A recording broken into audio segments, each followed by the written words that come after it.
sorry, I gotta close the door. Close the doors.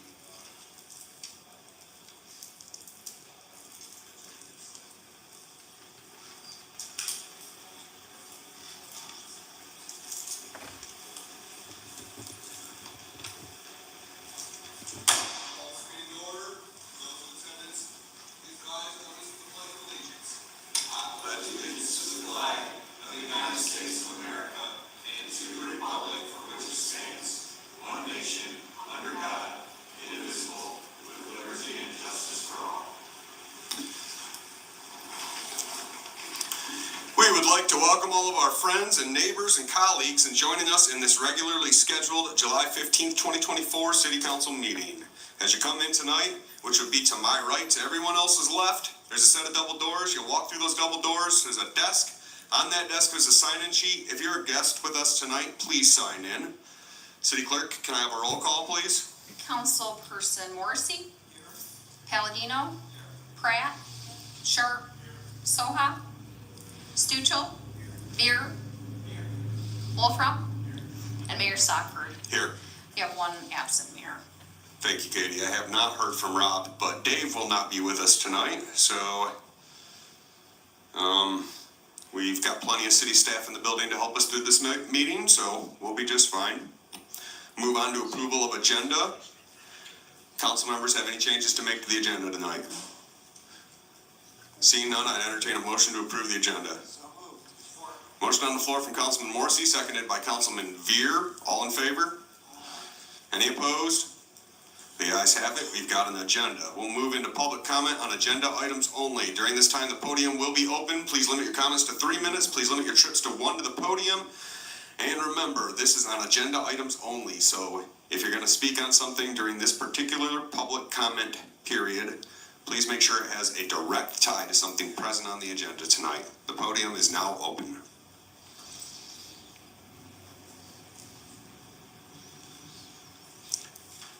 Seeing no public comment, we'll close the podium. We'll move into the consent agenda. On consent agenda, we've got approval of bills, city and BPU claims of June 13th and June 27th, payroll of June 20th and July 3rd, city council meeting minutes of June 17th, finance minutes of June 17th and July 1st, public service minutes of May 14th and June 25th, election commission minutes of July 10th, Hillsdale College fireworks display approval.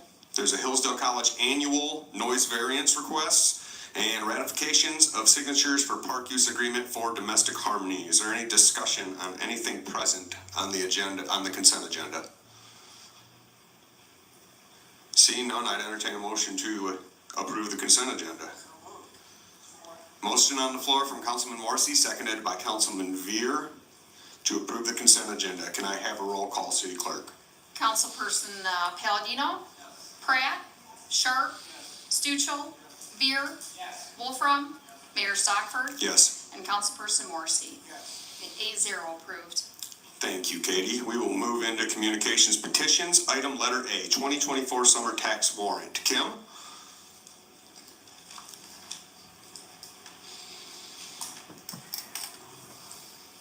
So this is presented for your information, just, this is the official warrant for collections of the summer taxes. Okay, any questions for Kim regarding this item? Thank you, Kim. We will move on to communications petitions. Item letter B, Kiefer House update. Nick? Good evening. We are full steam ahead. Got a full house of every single trade you can imagine out there. We've got the carpenters, masons, mechanical, electrical, plumbing, all working on top of each other, going pretty strong. We're completely framed, working on all the in-wall rough-ins, starting from the basement up, and then we'll move into drywall and just keep going. So it's been pretty good progress. Very cool. Yeah. Any questions for Nick? Councilman Morrissey? Quick one, when do you anticipate being able to get a certificate of occupancy? We're working on I've had a couple structural issues that I had to attend to, so we have to move the schedule a little bit, but not by much. I don't know what that date is right now. Okay, thank you. Yeah.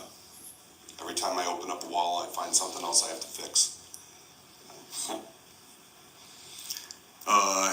ETA? Yeah, that's what we're working on as far as the schedule. Okay, so Yeah. it'll be nothing in stone right this moment? Not at the moment, no. Okay. Any more questions for Nick? Thank you. All right, thank you. Appreciate it, Nick.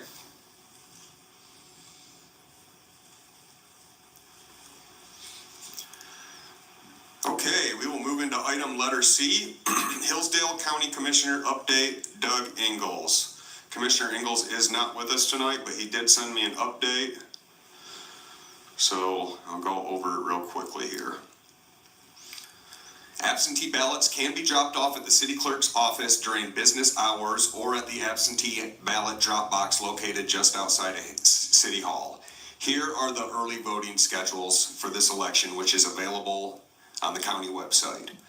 The first day of early voting will be Saturday, July 27th. That's from 8 to 4. The second day will be Sunday, July 28th, and that's from noon to 8.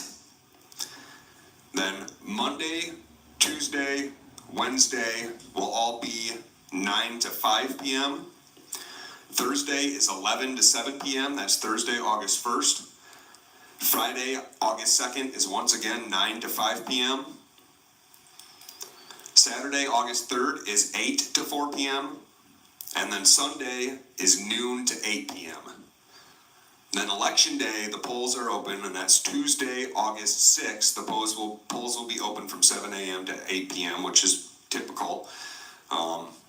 Because there are more than 2 candidates filed for Hillsdale City Council Ward 3, there is a primary race on August 6th for the Ward 3rd council person.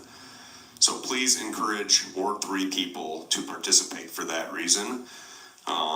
And those 3 candidates are Bob Flynn, Matt Niffen, and Cindy Merrick. Is that correct? Okay. 3 good candidates. That's exciting. Any discussion regarding Commissioner Ingalls' update on elections? Katie? I just want to say too, that information is found on our website under the clerk's tab. You can find the voting information and the schedule for early voting and absentee information too. Great, thank you, Katie. And I would encourage any of our residents, if they have questions about the upcoming election, they can contact the clerk's office, correct? Thank you, Katie. Okay.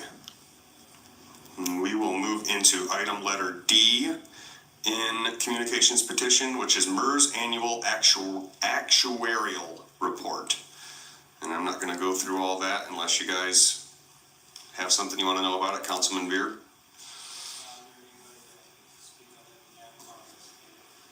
Yeah, that would be David. Cindy? My biggest question was that you go on there's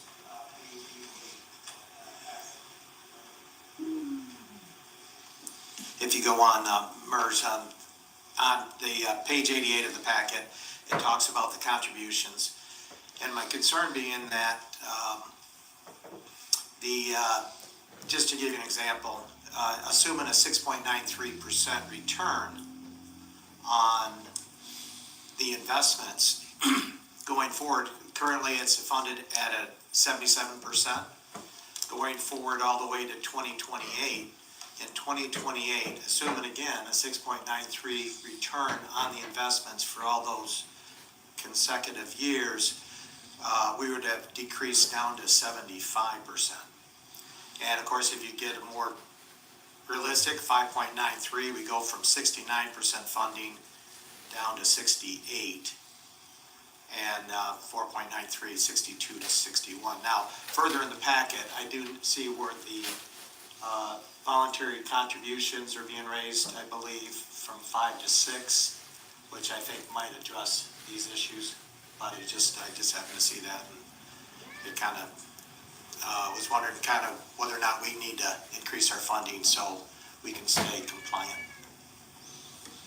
Oh, that's a good question, Councilman Beer. We can add it again to the next packet on communications petitions, and perhaps Dave can give us a better answer. Yeah, I would agree with Tony that I think we should find out a little bit more about our compliance. And so maybe on the next council meeting, we could have David talk about that.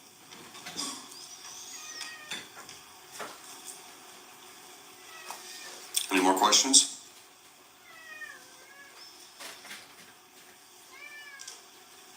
Okay. We'll move out of communications petitions and we'll move into introduction, adoption of ordinances / public hearing. As you all remember, at the last meeting, we put on hold our public hearing regarding the revocation of the industrial facilities exemption certificate for core coil composites to give us an opportunity to tour the building. So we will reopen this public hearing, and Sam and Kim, could you guys come up and help us through this one? Public hearing's now open. Thank you, Mayor and Council. I trust you all had an opportunity to read the agenda item summary that Mr. Mackey included in the packet. I just want to add two things. When we discuss, in this case, the industrial facility tax exemption certificate, there are two components of that. There is the rehabilitation of the facility itself, as well as the job creation requirement. Those are both required. In this case, as is indicated in the memo, Mr. Homavec has not filed a notice of completion or final costs, nor at this time do we have any receipt or documentation showing what the actual expenditures are to date for the project. In addition, we don't have any documentation to support the creation of the 12 to 25 manufacturing jobs that are supposed to be attributable to the rehabilitation of the facility. And again, these are jobs, they must be jobs by Core Coil Composites to support their manufacturing operation for which this project happened. So at this point, it is our recommendation, once again, that council adopt a resolution requesting that the State Tax Commission go ahead and revoke the industrial facilities certificate for Core Coil for 221 Industrial Drive. Kim, do you have anything to add to that? Sam summarized it perfectly. Okay. Council? So you don't have receipts for the expenditures that Mr. Homavec has put forth in the, We do not, and regardless of whether he provides receipts of what he spent up to date, under an IFT, the project is supposed to be completed within 2 years unless they request more time from the State Tax Commission. We don't have any record that he's requested more time or that it's been approved by the State Tax Commission.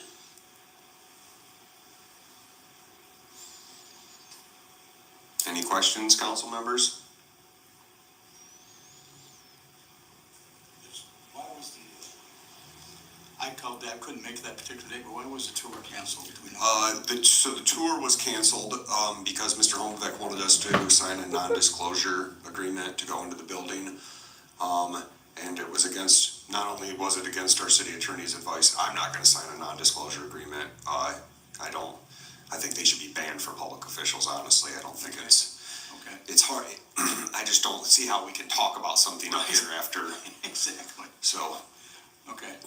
So that's why the tour was canceled. Yes, sir. Any discussion? I just have a question. So he's required to request from the State Tax Commission a delay, Correct. and he has not done that. Not to our knowledge. We have not seen any documentation that that's happened. Okay. Okay. I see Mr. Holmbeck is here. I'm sure he wants an opportunity to speak. Drew, do you have anything to say, or? Yes, sir.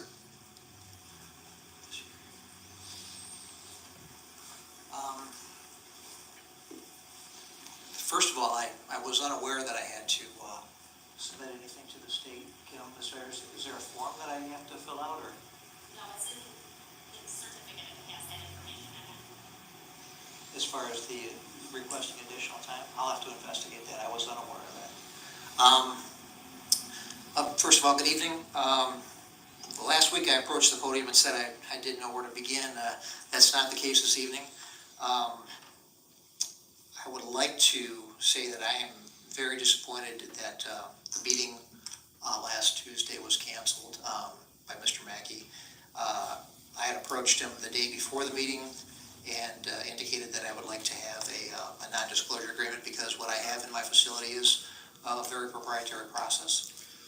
And he asked me to provide him with a copy of my boilerplate NDA, which I did, and he said it was, first response was that since Councilman Wolfram was there the week before, wasn't NDA necessary, and I explained to him that Mr. Wolfram's presence was, not there to, investigate the process or anything else. It was a 20-minute tour, and so that I believed it was not necessary.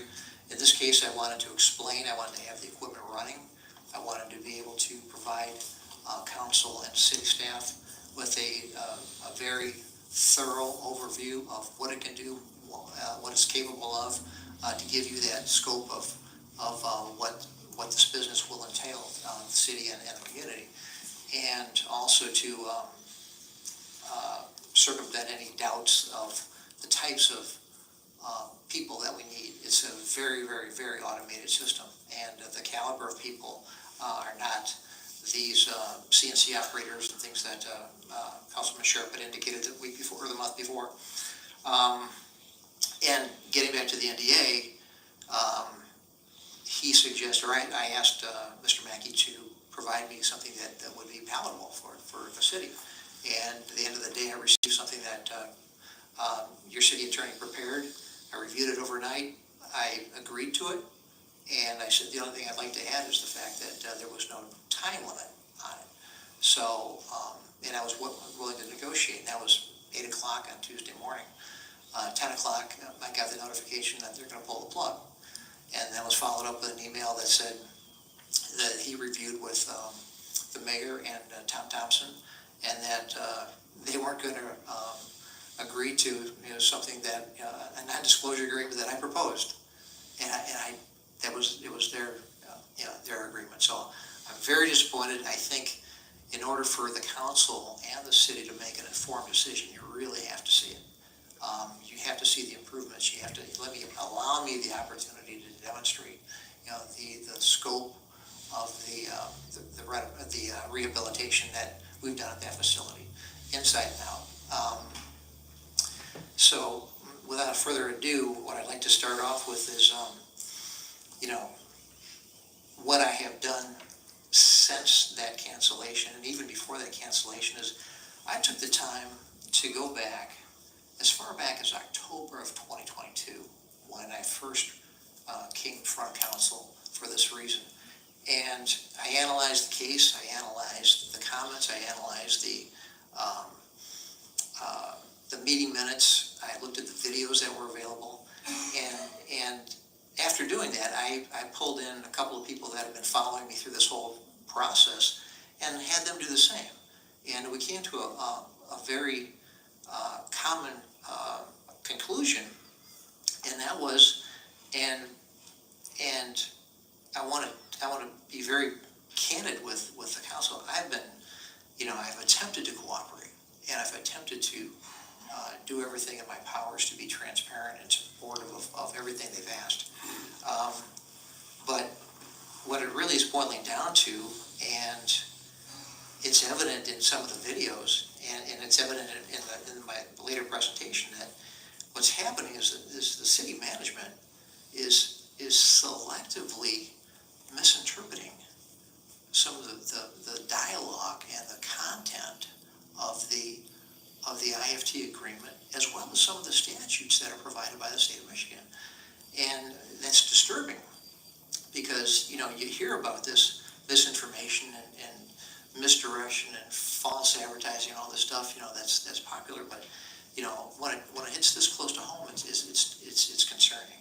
So, with that being said, what I've brought out in a couple of things was, I wanted to go back to what we believed as we reviewed this was a very, and I don't want to use the word bias, but because that's kind of harsh, but it seems like, that everything has been against me for all these different events, even though, as I explained it numerous times, these things are and have been beyond my control.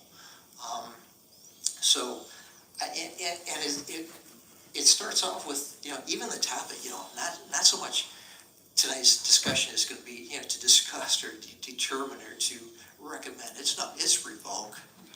You're here to revoke it. That's not how this should be. It should be a city that is, trying to develop and nurture businesses in the area, not pull it away and kick us to the curb.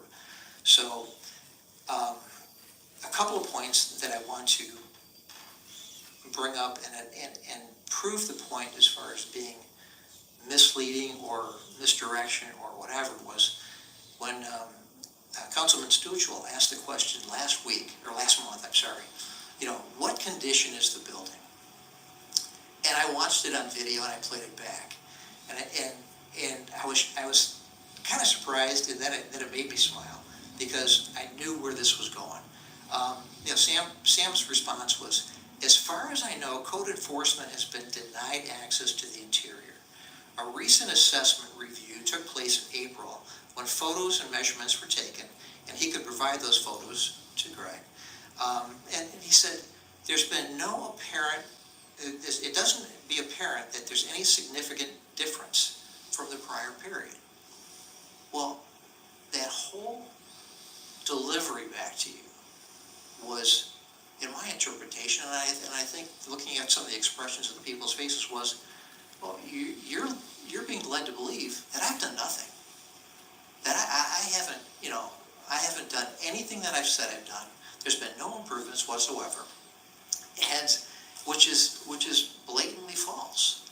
So that was one of the reasons I thought that the cancellation of the meeting at the facilities was wrong, and I still think you got to see it to believe it. But that, and where I'm going with this is, he said that, yet I know for a fact, and it was deliberate, it was very deliberate, because, now, and pay attention to this one.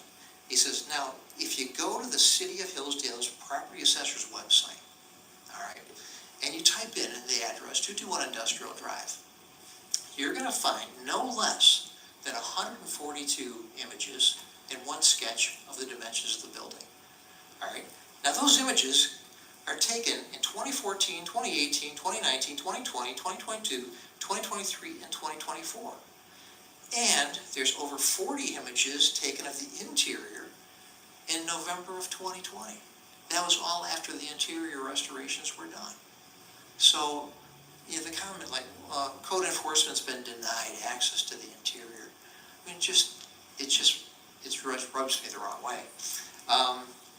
And that November event, when they took the interior pictures, that's when Alan Beaker was there to provide me with a certificate of occupancy. And that was limited only to the manufacturing area because I had not completed the total restoration efforts in the building. The offices, the lunchroom, things that were not pertinent to manufacturing have been shelved for financial reasons and primarily financial reasons. So, and the comment that there doesn't be any significant difference from the prior period. Well, let's see. The prior period was 2023. All the work was done in 2020. It was in the fourth quarter of 2019. The new roof was complete. The fascia panels were complete. The new doors, the exterior lighting, the windows, the landscaping, all that stuff. So you're not going to see any difference from 23 to 24. So it was. I believe it was intent to really to mislead the answer that he was looking for. So with that being said, the other thing I want to bring up is the brutally evident comment comments that were made, and when the city starts to ignore the enforcing and binding and definitive government content of the IFA agreement.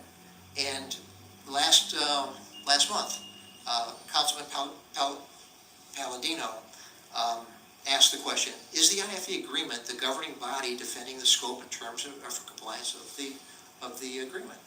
And Sam dodged the question, and he said, well, yeah, Sam, the response was the staff's opinion that since manufacturing had not been commenced, therefore no employees hired, their position supports the non-compliance. But the answer should be yes. The language in the IFT agreement is the binding agreement. That's what they have to follow. So, to be clear, the language in item 1, second sentence, the number of jobs created by the company shall include persons employed by the company, its affiliates, contractors, co-tenants, and other occupants of 221 Industrial Drive. Employed persons will include persons who are direct employees, independent contractors, leased employees, and/or employees for other staffing services. That's the language in the agreement. That's what the state has approved, and that's what I'm living by. The city has a different view. And they're saying that the people that are running around my factory, who although they're not my employees, they are not bodies. And then last month also, Councilman Veer said, well, let me see. We have the jobs, but they're not the right jobs.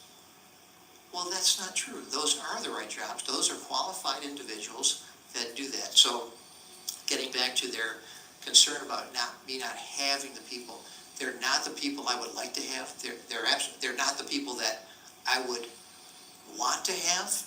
I want my own employees, but they're sufficient in complying with the IFE. And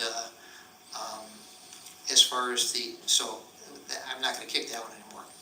But I think it's kind of twisted that we're not really reading it and following the language of the law. We should do that. And when you make your decisions this evening or whenever, think about that. And the last thing that I really want to bring up is,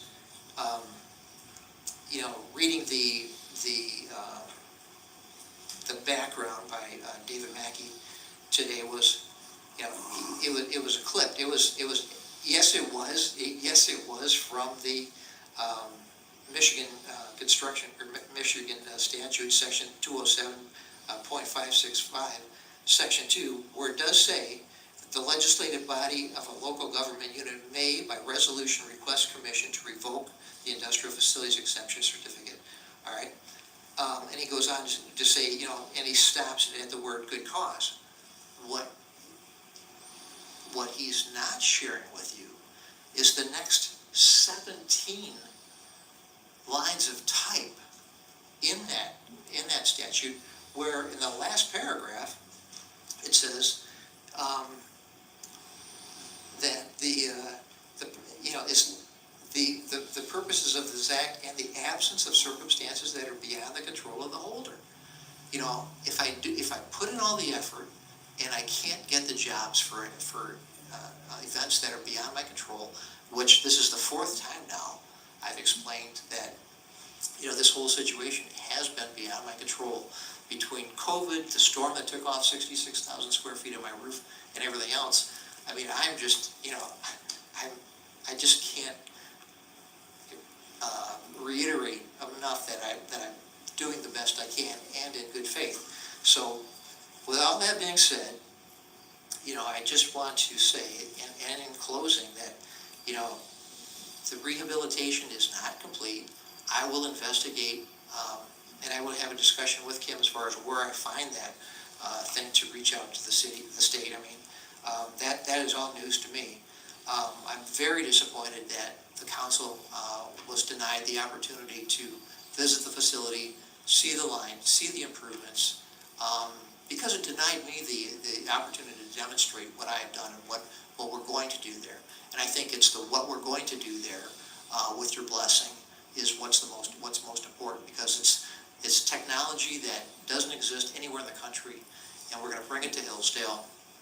And it's just a matter of getting this thing up and running. And I think you'll be pleased with the overall product at the end of the day. So, I just, I'm ready to proceed. I'm in a situation where I'm at your mercy, and I humbly look for your consideration here as we go into this evening. But I have nothing more to say. Any questions for me? Any questions for Mr. Holmbeck? Councilman Sharp? Where do we start? You signed it in 2017. You had 2 years to get jobs in there. That didn't happen. Let's not use code for an excuse. We're now at 2024, 7 years. There's no 24 job or 12 to 25 jobs, I believe you said you were going to have there. I didn't want to see, all I wanted to do was walk in the building. I didn't want to see what you're making there. That's your business. I wanted to see the improvements that you said you made there. I wanted to see the front office. I wanted to see that building because I know that building better than you do because I worked in there 20 plus years. I know that building better than you think I do. Okay. And I wasn't asking to see your product you're making. If it's such a great product that you make, it's been waiting for 7 years, I would think somebody else would jumped on board and made it by now. Well, that's just it. That's just it. But you continue, no, sir, I'm not done. Okay. You've attacked the city manager, he's not here to defend himself. You've made some accusations, that is your right and that's your prerogative. But to sign a non-disclosure thing, that's ridiculous. To make us do that. You've allowed other people to be in that building, you've allowed storage to be in that building, you have stuff stored in there because I know some people who've been in that building and have said they've never signed a non-disclosure. It's just like we're being treated like second-class citizens here on this. And that's my view and my opinion. And that's why I would say we should hand this over to the state and let them decide. Let them deal with you from now on. Because you haven't done what you said you were gonna do. And it's 7 years now. So that's where I stand. You don't have to, it's a business world. It's dog-eat-dog world out there.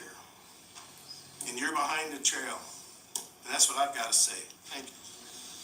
Thank you, Councilman Sharp. Councilman? Why haven't you submitted the receipts? To be very candid, I was unaware that I had to hand in receipts. I thought my annual report to the staff was sufficient, and I would be happy to hand in the receipts. And I do have those. I have those for most of the big ticket items, as far as the roof and the heating and cooling, the fire suppression, doors, windows, things of that nature.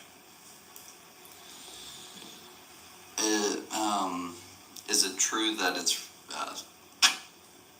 that it's required to request an extension with the state, or is the inaction of the council to refer the matter to the state sufficient to continue the agreement? We have to vote to revoke it for it to go to the state. We had this on our plate, maybe it was a year ago, about a year ago. And at that time, council took no action, which, we actually have to vote to revoke it for it to make it to the state level. Right. To be more precise, I believe Kim was saying that even if we don't take any action to revoke, he still needs to proactively apply with the state to say, the conditions are not fully met, may I have another year, 2 years, whatever it might be. Oh, I don't know the answer to that. Is that? Yeah, I never heard that, to be honest. Yes, the state tax commission can revoke the certificate on their own. That is the state tax commission's purview. They can do it for reasons that they determine, but they also can do it if they are requested to do it by the local municipality. Okay, so I was wrong about that. Councilman Beer. Tom, on that NDA, which creates a bunch of problems. And I just could you clarify that? Yeah, what Mr. Homovic said is, and I'm gonna be polite and say it was disingenuous when he said that after I submitted a revised version of the non-disclosure agreement that I thought we could live with, right, and have council people sign if they wanted to. When he said that all he wanted was some additional time, I have the email that he sent to Mr. Mackey where he requested other things, including, and I'm not gonna read it verbatim unless anybody wants me to. Please But- do. Okay, here we go. And this is Tuesday, July 9th at 8:53 a.m. David arrived a little later than anticipated due to the need to make a couple stops on the way into town. And I will interrupt here just to point out, this was quite a while after the meeting where this had been adjourned to set up this, this tour of the facility. And the first I heard of the NDA was the day before the tour was supposed to take place, when I get it and I'm supposed to take a look at it. So I put together some revisions. But to continue, the review and overall opinion of the NDA suggested was not viewed favorably. However, in good faith and with limited time before today's meeting, these changes to the NDA will satisfy the intent of preventing disclosure of the company's intellectual properties and proprietary technologies. 1, item 4 is to include, quote, the obligations of the parties hereunder shall terminate no less than 7 years from the date of signing, end quote. 2, item 5 is to state, quote, this agreement may be enforced by equitable relief, and in any litigation to enforce the provisions of this agreement, the prevailing party shall be entitled to recover actual attorney's fees, end quote. And I'll interrupt my reading just to say I had already torpedoed that in my revision, because the American rule is when you're in litigation, everybody pays their own attorney's fees. And on top of that, it's difficult to put the city in a situation where it's, or any of you individually, where you're potentially subject to suit, which I'll get to in a second here. To continue on with Mr. Homovec's email, 3, item 1, include, quote, at no time during a public meeting or presence of video recorded media for public viewing disclose the company's confidential information during the duration of this agreement, end quote. And he continues, to be clear, any and all discussion relative to the process, technology, products, formulations, applications, and economic details are protected as confidential information. Under no circumstances any of the confidential information to be discussed during live video feed or recorded for public distribution. If so, this will be justification for recourse, as it will enable substantial compromise to the company's competitive position. Send me the updated NDA for final review this morning. I will have them printed and available for signature upon arrival. You're a public body. You're going to have a discussion in public. The way that confidential information was defined in that agreement was so broad that almost anything you discussed about what you might have seen inside that building, including the ceiling tile that was used in it, could theoretically be argued to be confidential information. So, you know, as a lawyer, I'm looking out for you folks in the city. I would advise anybody to sign it under those circumstances, given the reason for which you were going to the facility, right? You're not some vendor coming in there where you might want to have an NDA, or somebody you're giving a tour for some business purpose, like potential customer or something like that, which I understand. You can draft NDAs all the time. But for this purpose, it was too broad and not something that you could do. But it also had a lot more stuff in it than what Mr. Homovec suggested his response to the revised version was. But that has to do with why that, from my perspective, I simply recommended that people not sign the NDA. What happened with it after that, you know, didn't have anything to do with me. So I just want to make that clear. And that is the problem, again, was how broadly confidential information was described in this agreement, and the problem that that creates for you to deliberate publicly, which you need to do. You can't do it behind closed doors, about what you want to do with Mr. Homovec's IFT certificate for cork oil, which is actually cork oil certificate. And it's not fair to him either if you don't have a clear record that if you wanted to appeal to the tax tribunal, assuming that you decided you were going to request that it be revoked, he has a right to have a hearing in front of them. You know, he needs to have a proper record of that. So I didn't see how you're gonna be able to do that and have that sort of cloud of, you know, what can we talk about or not talk about hanging over your head. Of course. Mr. Holmbeck, why, I mean, if you thought a non-disclosure agreement was necessary, why didn't you tell us at the last meeting when we all made plans to do this? Because my life is very busy, sir, and I scheduled a week around this, essentially. I mean, The scope, to answer that question, the scope of the meeting, I thought was intended to see as much as you wanted to see, to be completely transparent. Later on in the volley of emails between myself and Mr. Mackey, he said, hey, we don't want to know your formulations, your process time, and all this other stuff. We just want to see it. Had that been the case, that would have been fine. But he had already canceled the meeting. You know, the whole thing and I thought it was important that, and especially to address some of the concerns that Bruce Sharp has had as far as the caliber of people that I'm going to need. This is a system that, you know, consumes 3,500 pounds of plastic pellets an hour. You feed it, and then you run 150 feet down line, and you watch it stacking them up on a pallet. It's relatively automated. All you have to do is keep a very close look at the gauges and make sure that everything's in compliance. And when they're not in compliance, the lights and bells go off so you know what to look for. Had Mr. Mackey said, even on Monday, but we're not concerned about that. We just want to walk in. I would have wiped it off the table, and that's the truth. And again, even at the end of the day on Tuesday, I said, hey, council, you guys are welcome to come in. You know, if that's the case, if that's all you wanted. So I think to make an informed decision, even this evening, I think they do need to see it. But again, I extend that personal invitation to come look.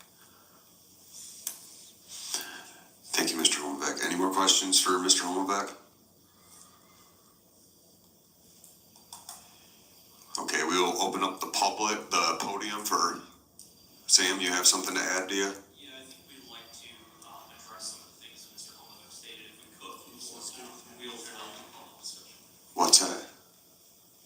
Sam wants to stand here? Yeah, we would like to Oh, yeah, okay. address some of the Sure. things that he stated there, just to kind of set the record straight in a few items. I want to back up for a second. You know, the certificate that was issued in 2017 had a project completion date of December 15 of 2020.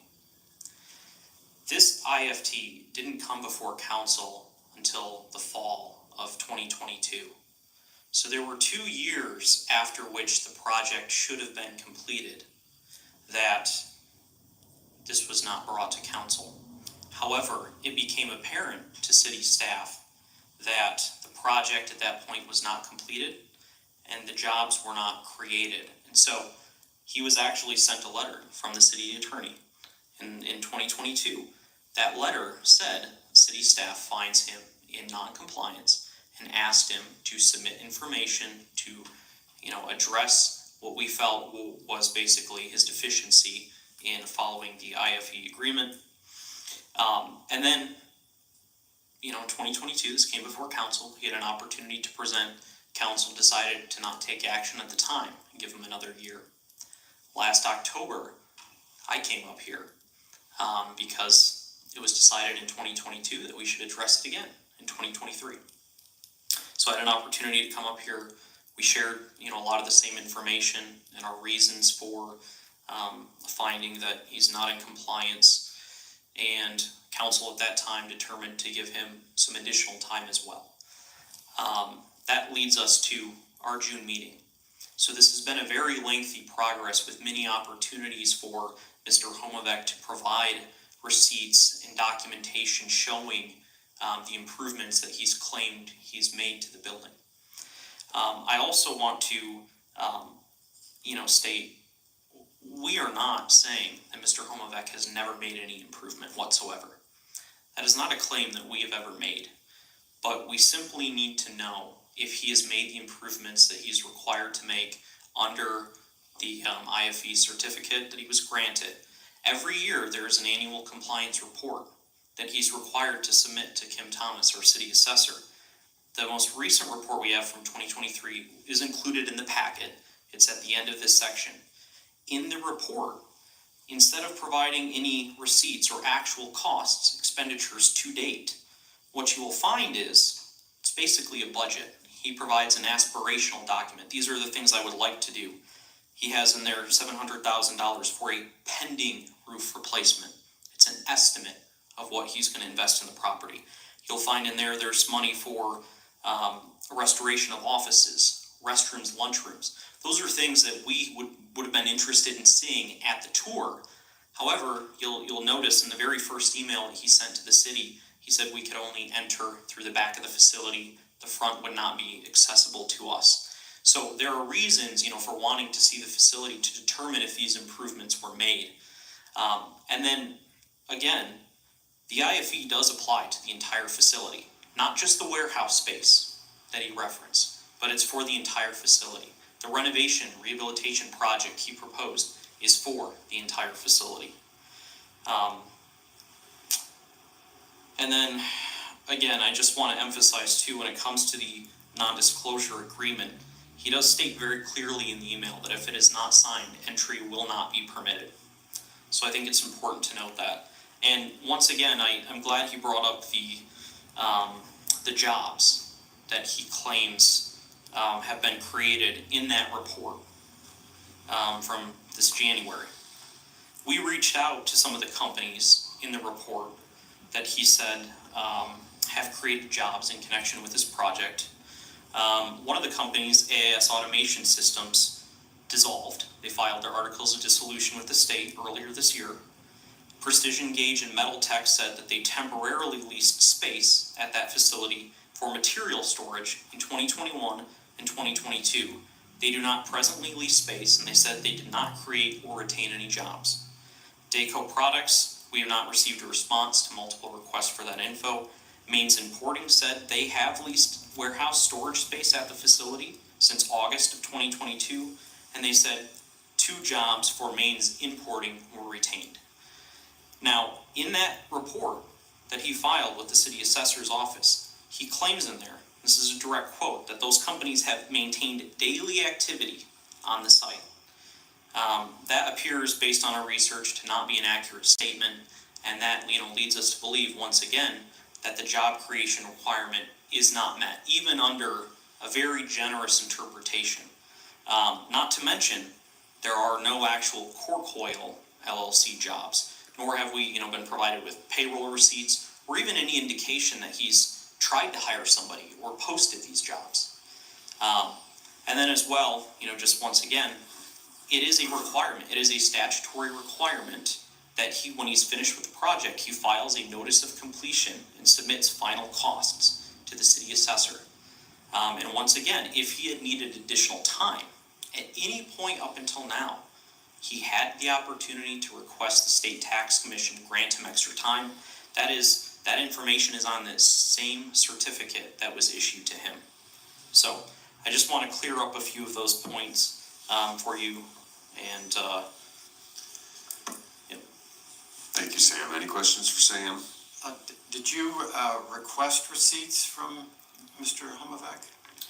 so he is required, if the project is not complete, the statute says, once that deadline is passed, he has to provide us with cause and detailed information about why he hasn't created those jobs. So receipts, information to show what he's done so far, projected timelines for when he plans to be finished with the project, when he plans to hire the 12 to 25 employees.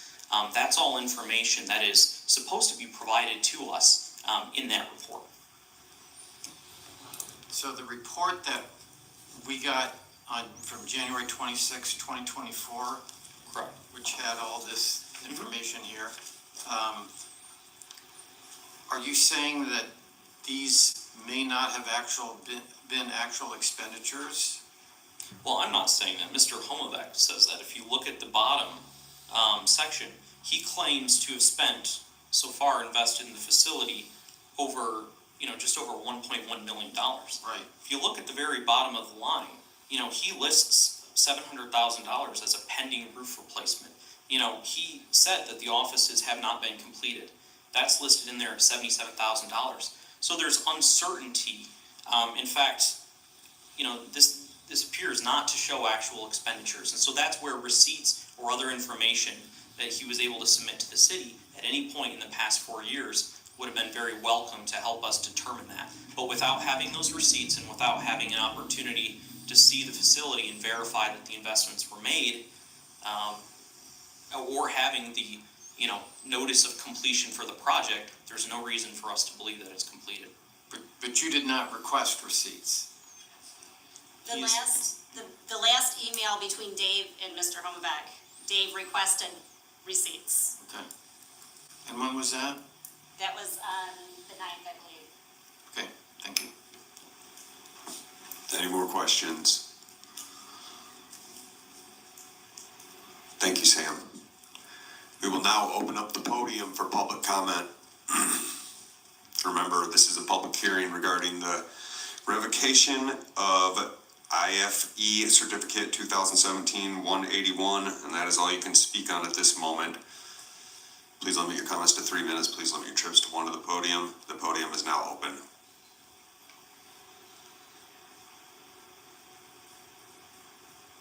Seeing no public comment, we'll close the podium. Council. I just have a couple of comments, and I've talked about this a little bit before. But again, the statutory language says that it may be revoked in the absence of circumstances that are beyond the control of the holder.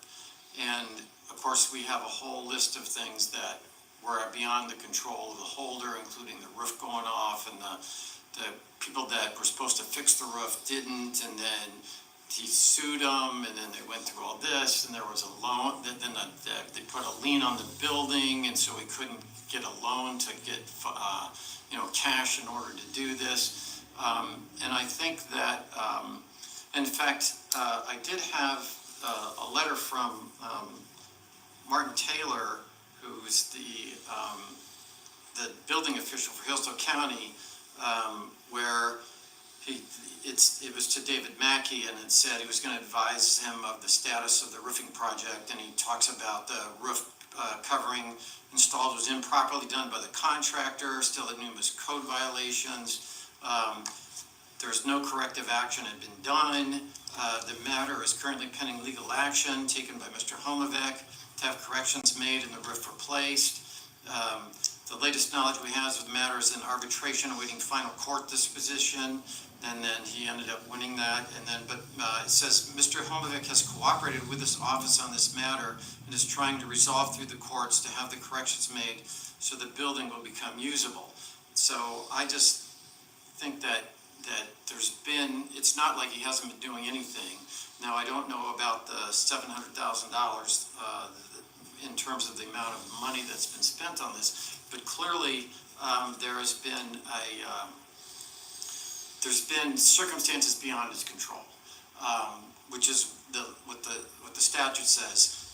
And then I think I asked last time about how many, because we're talking about 20 manufacturing jobs here. Let's presume that he has actually spent the money that he was supposed to spend. I asked how many manufacturing jobs are there in Hillsdale, and so that was not available from Sam. So I did look at. I found a 2016 study that found that there were 4,736 manufacturing jobs in Hillsdale. And then I looked up, and Indeed right now shows that there are more than 100 jobs within 25 miles of Hillsdale that are in manufacturing. So I'm just thinking that the question about the 10 manufacturing jobs, clearly he is not being able to manufacture because of all these other issues.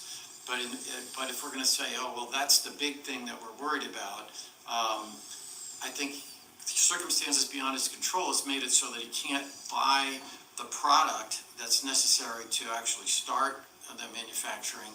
And 20 manufacturing jobs sounds like a lot, but in terms of the total amount of manufacturing jobs within 25 miles of the city that he would be adding is a minuscule amount. So with that, I'm done. Thank you, Councilman Wolfram. Councilman Beer? Well, my biggest concern, I'll be quite honest with you, was because we decided on doing this meeting back in June, end of June. And he was aware that we wanted to do the walkthrough just to view the facilities to see what kind of work has been taking place. Which he waits until the day before, which it was in his control, to present the city manager with an NDA, which was in his control. Now, a reasonable person, I'm not in manufacturing, I'm amazed by it, but to imply that this council would go in there and divulge all his secret manufacturing practices, which have yet to start, I find that kind of demeaning. Because I had an open mind, I'll be honest with you. Yeah, let's go see the facility. And then all of a sudden there's just one more thing. And that had nothing to do with things out of his control. Those were completely in his control. I had it down on my calendar. I was all excited about going to seeing it. And then all of a sudden I have to worry about signing an NDA. And so then anything you see and you can't really present at a public forum like that because you might be abusing it. So it was kind of like you can go see it, but then you can't really comment on it. It's like, so to me that was telling. And to me, that made me view this whole thing because let's face it, we're in the 6+ year of this, not until November, whatever, but of this, that we've given them additional time. And I was on, let's give them another year. Let's give them another 6 months. And, but I don't know, from my own perspective, I think that we have been played. And if it is such a great thing, and then because at the last meeting, Drew was talking about, well, I just need another 35,000 to get this manufacturing going. And I know in my world, if I had a great idea, and I'm passionate about it, I'm going to go through whatever links to make it happen. I'm not going to sit there and say, well, because so-and-so wouldn't give me some money, I would, if I had a house, I'd get a second mortgage on it. I would, because if it's such a great idea, which I'm sure it is, but I would be willing to go to such great lengths to see it to the end. And I think this council's been more than sympathetic. I mean, because quite frankly, we've given them 6 years when it was supposed to be done in 2. Now, granted, you have all these other circumstances, he had no control, but the tipping point for me was the NDA. The fact that we can go look at his facilities, but we can't say what we see in his facilities. Thank you, Councilman Beer. Councilman Stuchel? I am in manufacturing, been in a long time, and I've done a lot of plant renovations in my career. One of the first things you do is you take before and after pictures. You show what you're starting with, what you're ending up with. I haven't seen any of that. So I have to agree with Mr. Beer. We've been playing this rodeo for quite a while. Do you have something to add, Councilman Sharp? I make a motion that we revoke the industrial facilities exemption certificate 2017-181. Got a motion on the floor. Motion on the floor from Councilman Sharp, seconded by Councilwoman Beer. Councilwoman Pratt. Sorry, Cindy. This is to revoke the IFE certificate for core coil composites. A yes vote will be to revoke. A no vote will be to not revoke. All in favor? Any opposed? I was just gonna say it should be by roll call vote anyway. Well, there's a no vote, so there's gonna be a roll call. May I have a roll call, City Clerk? Yes. Councilperson Pratt? Sharp? Stuchel? Veer? Wolfram? Mayor Stockford? Yes. Councilperson Morrissey? And Palladino? That's 7-1. It's revoked resolution 3608. Thank you, Katie. Okay, we've got no old business, so we'll move into new business item A, 2024-27, Police Officers of America Union Contract. Chief?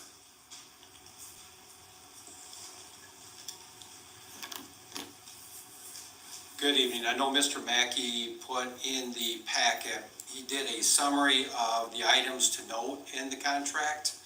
I can go over those, but in the contract, I know any language that's coming out is crossed through, and any replacement language is written right beside the crossed out language in red. I can just answer any questions that you have about this, or I can go over the highlighted issues, the major points. Any questions for the chief?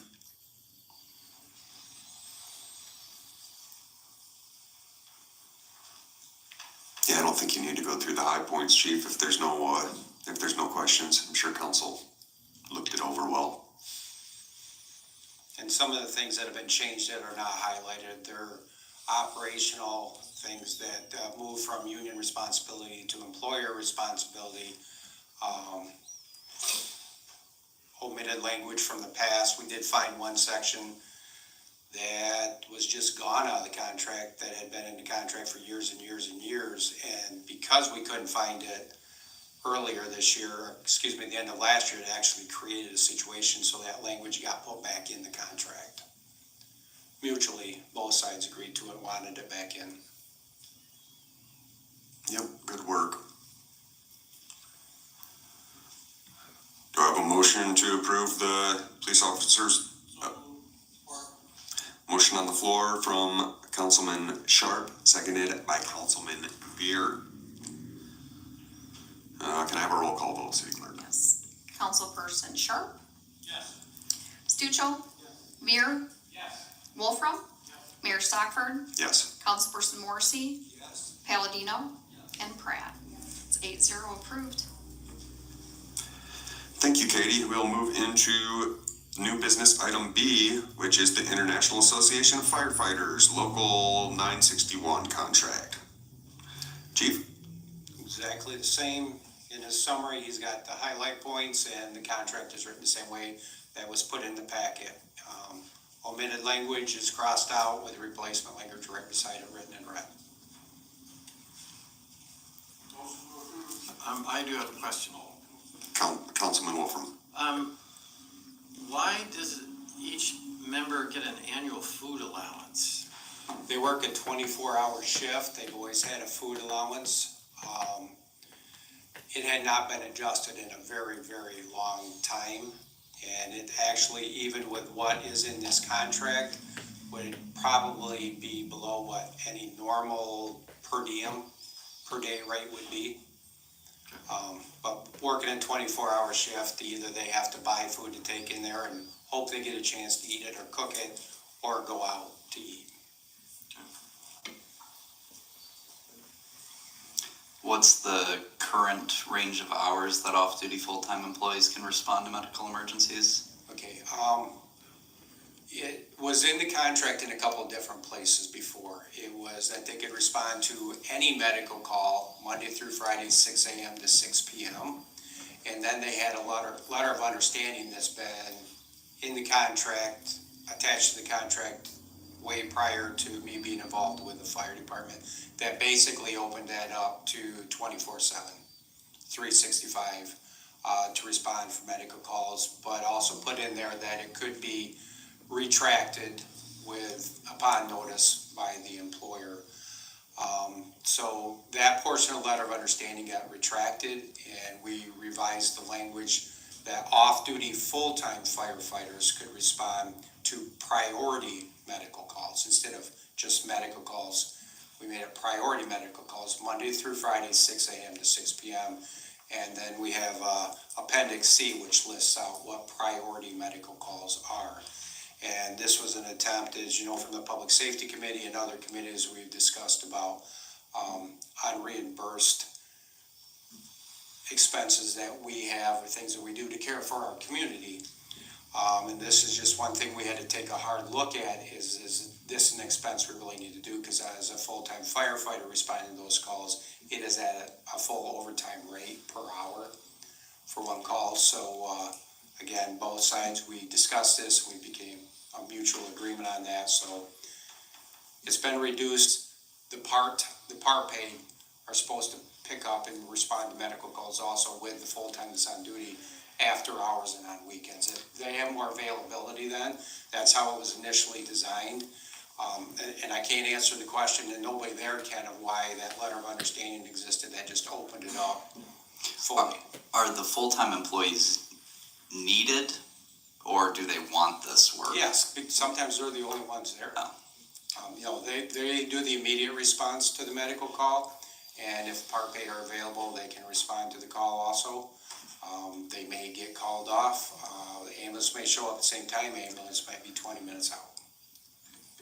Apologies, going back to the police contract, will the additional week of PTO require any additional overtime? No.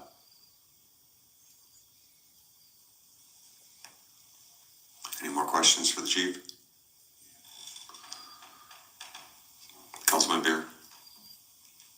No, I didn't notice on the police, but it's probably the same, I know, on the increasing employee contribution from 5 to 6% to the MERS. It was on the police too, right? Yes. Okay, yep. Any more questions for the chief? Got a motion on the floor from Councilman Sharp. Got a second from Councilwoman Pratt. Can I have a roll call vote, please, City Clerk? Councilperson Stuchel. Veer. Wolfram. Mayor Stockford. Yes. Councilperson Morrissey. Palladino. Pratt. And Sharp. It's 8-0 approved. Thank you, Katie. Thank you, Chief. Oh, we've got one more for you, Chief. It's a MERS defined contribution benefit. Or Laura, did you want to take this? I can take it. Okay. So this would be what you guys have all mentioned, that we will be raising all the employee contributions from 5 to 6%. It's also in the works of the IBEW to raise theirs 1% as well.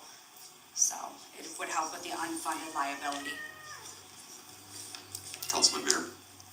Will that also, will that increase the city's contribution towards that on the MERS, or is that just strictly the employee? Just the employee contribution. So the contribution from the city remains the same? It would stay the same, yes. Councilman Palladino, did you have something? Oh, we received that actuarial projection, and I was just curious if that included this additional percent. No, because that was actually from last year, and so Okay. when they put that out, we hadn't decided on that yet. Okay, and Dave's gonna prepare us an updated one with that factored in, it sounds like. Mm-hmm. Any more questions for Laura? Do I have a motion to approve the defined benefit employee contribution amendment increase for MERS?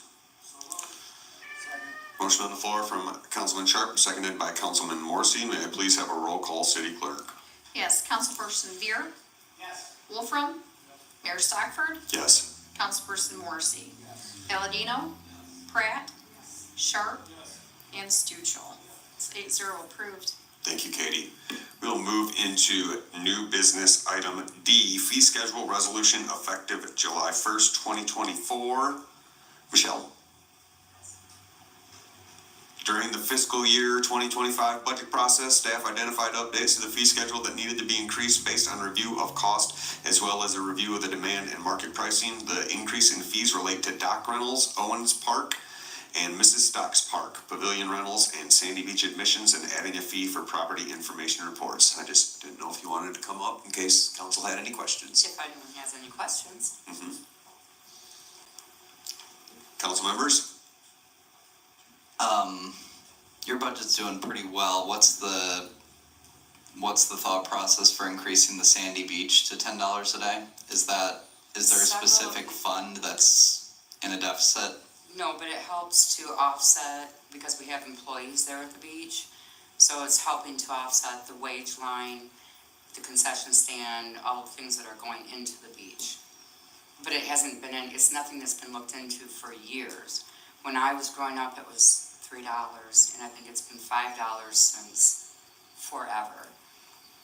So it just helps to offset being able to have them staffed and the different amenities that we do have at the park.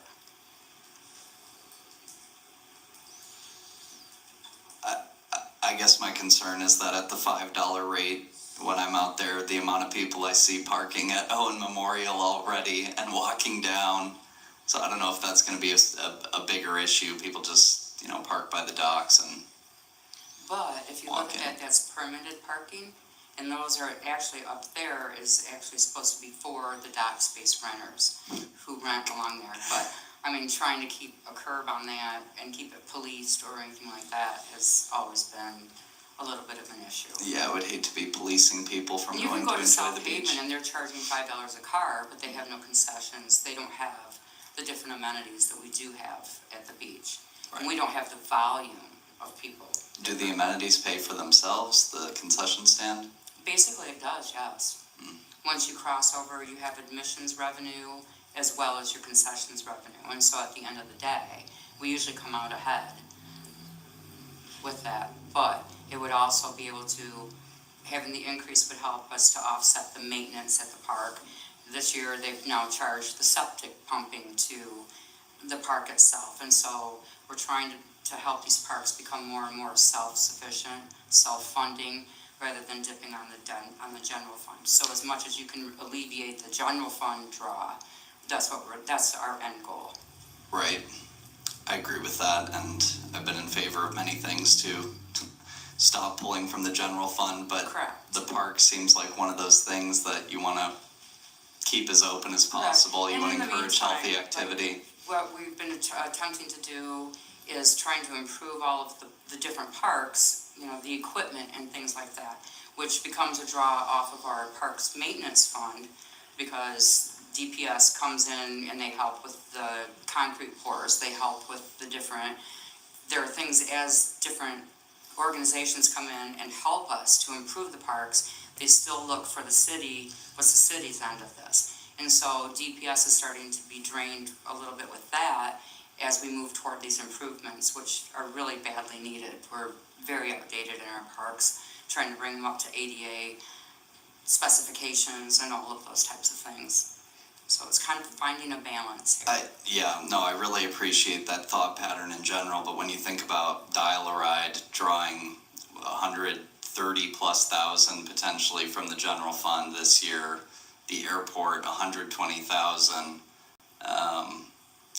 do you have a number of how much revenue it takes in and how much it's projected with the increase? Usually I'm about 75 to maybe 80% self-sustaining as a department, which is nice. And so usually our draw is maybe 55,000 approximately off of the general fund each year. But if you can lessen that, it eases the rest of it for the rest of everybody Agreed, else. 100%. Again, it's just your budget is so small and so well managed in comparison to some of the other budgets that are really drawing from the general fund. 300 people down there for T-ball. Right, no, it's fantastic, and I just think, this is a public amenity. It's sort of, to me, besides police and fire, parks is one of the things that we should try to make as freely accessible. And I know you can just go to Memorial Beach or Owen Memorial and jump in there for free, but that's such a nice area.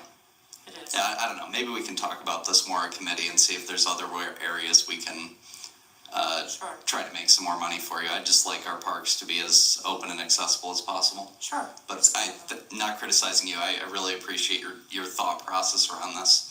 Sure. Yeah, Thank you. You do a great job, Michelle. Thank you. I'm kind of in agreement with Josh on this, just because it's young families. There are a lot such of different minds that all came Oh, together. of course, no, I'm not. Everybody's Yeah. looking at this, and our finance department and everyone's just kind of like No, I know looking that. at everything. I know that. I don't think that Michelle Lauren was sitting around being like, we're gonna. I know that's not the case. Councilman Sharp. I go to South Haven, St. Joe, those Howland, those places. It's $10 to use their beach, to park there daily, on a daily basis.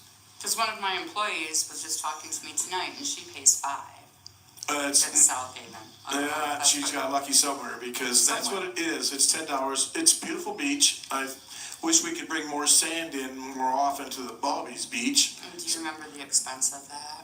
I remember you brought it in at one time. Transport, when Rotary brought that in, transport, I think, ran almost $25,000 Right, to there's a bring the cost to it, initial. but there The is a sand cost. was free, but. But yeah, I'm just saying that your $10 is not out of range compared to those other beaches I've been at. And plus it's a 2-hour plus drive to go to those beaches. So I think you're doing a great job out there for what you've got, what you're working with, your small staff and everything you've got to keep an eye on, and plus fight the geese off. That's another issue. But you're doing a great job. Could I get if you have a projection, or just what Sandy Beach sales take in, and then what you're projecting with this new day pass and season pass system? Finance hasn't passed that on to me. Okay. We usually do approximately maybe 18,000 in admission sales. Okay. And then, so like, we usually. Wow. Yeah. So potentially $30,000 plus Per year, I wouldn't say 30,000 would be, by the time you get through concessions and everything. Okay. You know, but we usually walk away after my supplies have been purchased and wages have been paid, and that's Department of Public Services Parks Maintenance set aside just to cover the cost of the programming of it. We usually walk away with a little bit of lucrative that goes back into the general fund, usually around maybe $6,500.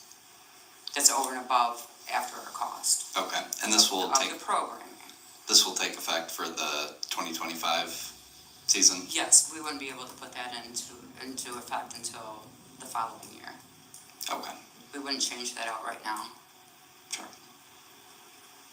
Any more questions? Councilman Beer? Michelle, I see that, daily pass was $5 and $50, but then the new rate would encourage people, I'm thinking, to buy the season pass because it only went up 50%. It's at it went from 50 to 75. So it might encourage more people to buy the season pass. Just another question. I noticed on the docks, we have a resident and non-resident fee. Have you ever considered that as far as on a mission for people that aren't in the city? Out of state, and that's actually something that has come up in the past. So yeah. you have resident, and then you have non-resident, Right. and then it's been brought up several times in the past about out of state, because we do have several Ohio, Indiana that come in, but CDC in the past has always just kind of collaborated just the resident, non-resident. Okay. I know, but on the daily admission, you don't differentiate at all? on that? No, we don't. Okay. And we don't differentiate for the park rentals either, as far as pavilions and Oh. things like that. Just on the docks? Yes. Just on the docks? Correct. Okay. Any more questions? Councilman Morrissey? How long has the fee been $5? It's been $5 since I came into recreation 18 years ago. So, in So, other words, I you're mean, it's adjusting, really never you're been- adjusting it for inflation. Correct. It's never really been looked at, no. And then we did go through a period of time there where nothing was being charged. And then when Rotary came in to help us with all of the renovation and that, so we actually have to, Department of Public Services has to redo the mulch every year. We have to add to that, and because we have the new play facility, we have the basketball court, there are other things that we're trying to maintain now, and now being fully staffed, that just adds to it. So by increasing that, as I said, we can offset part of that, the parks maintenance fund that's going into our parks. Any more questions? Thank you, Michelle. Thank you. Yeah, it's a resolution. Do I have a motion to approve the resolution? Motion on the floor from Councilman Sharp, seconded by Councilman Veer. All in favor? Any opposed? The ayes have it. All right, we will move into item letter E, MDOT contract 2024-5188. Public Services Director Blake. Good afternoon, Council, Mayor, how are we doing? This item came up from various incidents at the low clearance of the Hale Street Bridge. Most recently, we all remember the monster truck that hit the bridge heading into the city. A few months ago, city staff and MDOT got together talking about adding some extra emphasis to allow motorists to have something different than they're used to do that. So in the conversation with MDOT, it was determined as the best interest of the public to upgrade the signs there on both east and west side of the railroad bridge to the LED lights that we kind of like what we put up on the Fayette West Street intersection there. These ones will be quite a bit larger than those. They're going to be 48 inches wide. So what they're proposing here, they did get a contract prepared and submitted for the city to review. In the contract, the state will provide and purchase 100% of these signs. That's not in here, but it is at a cost of $4,000. With them doing that, the agreement is the city will perform the install and all future maintenance of the signs. And just to note that currently the city's already doing maintenance on the signs that's out there right now. That's a good thing to know. Absolutely. So nothing we can't handle, correct? Absolutely. I like it. It's a great idea. So the posts are already up. They're the exact same. It's pretty much taking old signs down and putting new signs up and putting the LED houses up. Awesome. Can't say we haven't done all we could do. So we do have a meeting there tomorrow also. I don't know if anyone is aware of that, to see what their future plans are going to be. So we can bring that at the next council meeting and share as well. Awesome. Thank you, Jason. You're welcome. So with that, any questions? Councilman Stuchel. How do you make truck drivers read the sign? So, I've watched some crazy things down there, and I don't have an answer for that, sir. All I can do is put a whole bunch of lights down there, and they can read shapes. Because these are shapes and just numbers. There's nothing more to read until they get to the bridge.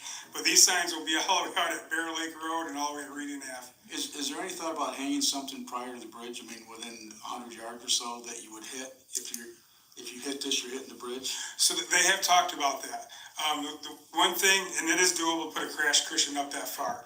But what they want to do is they want to keep people before they even get down that far. Because they have semis backing up, a mile and a half to get to one way or other way, and then backing all traffic. So the goal is to get vehicles not even down that far.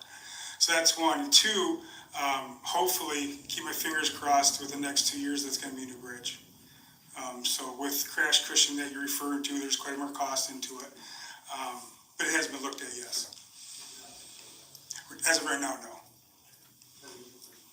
Correct. Any more questions for Jason?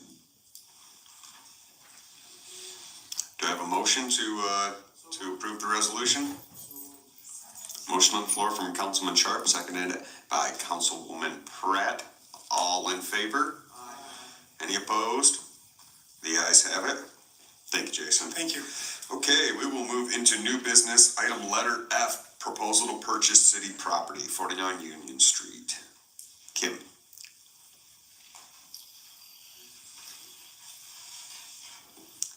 So, excuse me, Marty Hubbard, who is the owner of 42 Union, approached the city and made an offer to purchase the property at 49 Union Street. This property was granted to the city when Alson's moved out. As part of an IFT clawback agreement settlement. We got this piece of property that we didn't really have any use for and have no plans for. So, with Marty's proposal, she is looking at possibly developing this property in the future for either multifamily or a mixed-use property, which would be a great use in that location. It would match what she's done across the street. We are in full favor of her taking this on, so. Awesome, I think it's great. Let's sell it. Councilman Beard? And we get it back on the tax rolls? Yes, this would put it back on the tax rolls. And Marty is here if you have any questions for her. Any questions for her? Thank God, someone's doing something with it. Yeah, no, I think it's a great idea. No, it's great, yeah. And I'll move to, from the resolution. And I'll second. Motion on the floor from Councilman Veer, seconded by Councilman Sharp, to sell the city property, 49 Union Street, to Marty Hubbard. May I have a roll call, city clerk? Councilperson Wolfram? Mayor Stockford? Yes. Councilperson Morrissey? Yes. Palladino? Yes. Pratt? Sharp? Yes. Stuchel? Yes. And Veer? Yes. It's 8-0 approved. Thank you, Katie. I'm excited. Thank you so much. It's very exciting. Okay. New business item letter G, noise variance request, iron invasion demolition derby. Chief.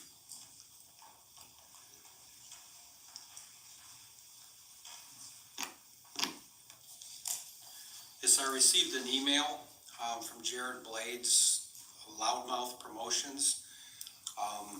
They do demolition derbies. It's not just like the fair one. This is an actual event, a 2-day event, where you gotta work through the different races and they work on their cars overnight so that they can use them the next day in the races, hopefully to go through the finals for the money. But in his request, he requested a noise variance for an extension on our existing one, but without getting any timeframes or anything. I gave him a call and asked him if he knew approximately how late they would run at night. And he said he absolutely couldn't say because this is a competition. A race lasts as long as it's gonna last, and then they gotta clear the track and get the next race going. So he absolutely could not tell me when he even thought they might end at night. I called him the next day, spoke to him again, because in his email he put they would be working on their cars overnight to get them in shape going for the next day. Asked him where he thought in the fairgrounds that might happen, because I didn't know if it'd be in the south end, in the infield, on the backside of the old track. He mentioned the campgrounds because the people would be staying there overnight, unlike at the fair, because it being a 2-day competition. I then contacted the fair manager, Lori Hall, spoke with her about this. She started with, they were very excited to have this event there at the fairgrounds. I asked her about where everybody was going to be spending the night or working on their vehicles, and she assured me that she would have them make sure all the vehicles stayed in the infield for any potential running them at night or working on them at night.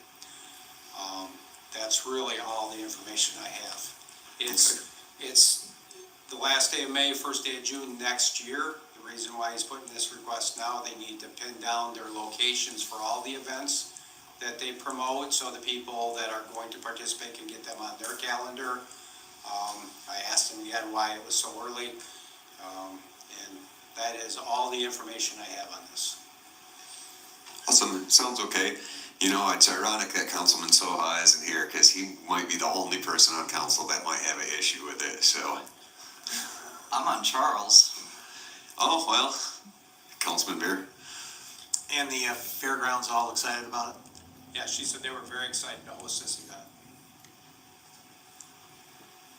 And I think she said during the fair, I did ask her that demolition derby is usually done between 10 and 11 o'clock at night. And they pull out of there if they're coming back for the second day. They leave at night and come back the next day. Yeah. I mean, they're not gonna be crashing cars into each other at 2 o'clock in the morning, so.